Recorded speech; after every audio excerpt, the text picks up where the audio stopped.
ऐसा ज्योतिर्लिंग जो भारत के 12 ज्योतिर्लिंगों में शामिल है और जहां भगवान शिव एक नहीं बल्कि 2 मंदिरों में पूजे जाते हैं।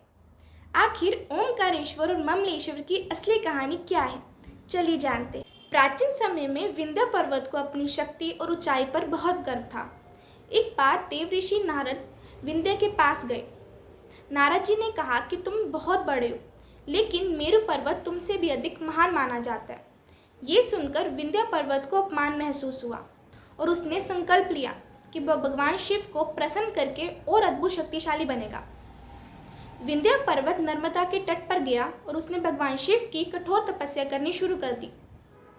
उसने कई वर्षों तक ओम मंत्र का जाप किया। अंत में भगवान शिव प्रसन्न होकर प्रकट हुए।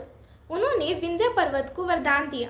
जब देवताओं और ऋषियों को ये बात पता चली तो उन्होंने महादेव से प्रार्थना की कि वो इसी स्थान पर सदैव के लिए विराजमान रहे ताकि भक्तों का कल्याण हो सके। भगवान शिव ने उनकी प्रार्थना स्वीकार कर ली और यहाँ ज्योतिर्लिंग के रूप में स्थापित हो गए। इसे दिव्य रूप को ओमकारेश्वर ज्योतिर्लिंग कहा गया। लेकिन ओमकारेश्वर और ममलेश्वर 2 ज्योतिर्लिंग क्यों बने? कहते हैं कि भगवान शिव की अपीयरेंस के बाद उनकी शक्ति यहाँ 2 रूपों में पूजी गई, ओमकारेश्वर और ममलेश्वर। इसलिए यहाँ 2 मंदिर हैं। इसीलिए भक्त आज भी दोनों मंदिरों के दर्शन करते हैं और दोनों को एक ही दिव्य ज्योति का रूप मानते हैं। ओमकारेश्वर मध्य प्रदेश में नर्मदा नदी के बीच मंदाता द्वीप पर स्थित है। इस द्वीप की आकृति ऊपर से देखने पर ओम जैसी दिखाई देती है, इसीलिए इसका नाम ओमकारेश्वर पड़ा। और नदी के दूसरे किनारे पर ममलेश्वर मंदिर स्थित है, जहाँ नर्मदा की पवित्र धारा बहती है, ओम की ध्वनि गूंजती है।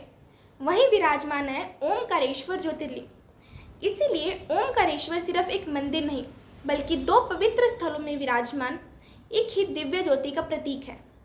हिस्टोरियन कहते हैं कि ये दोनों मंदिर अलग अलग समय पर बने, लेकिन धार्मिक परंपरा में दोनों एक ही ज्योतिर्लिंग के 2 पवित्र स्वरूप माने जाते हैं। एक तरफ ओमकारेश्वर, दूसरी तरफ ममलेश्वर, और दोनों मिलके पूर्ण करते हैं महादेव के अद्भुत ज्योतिर्लिंग को।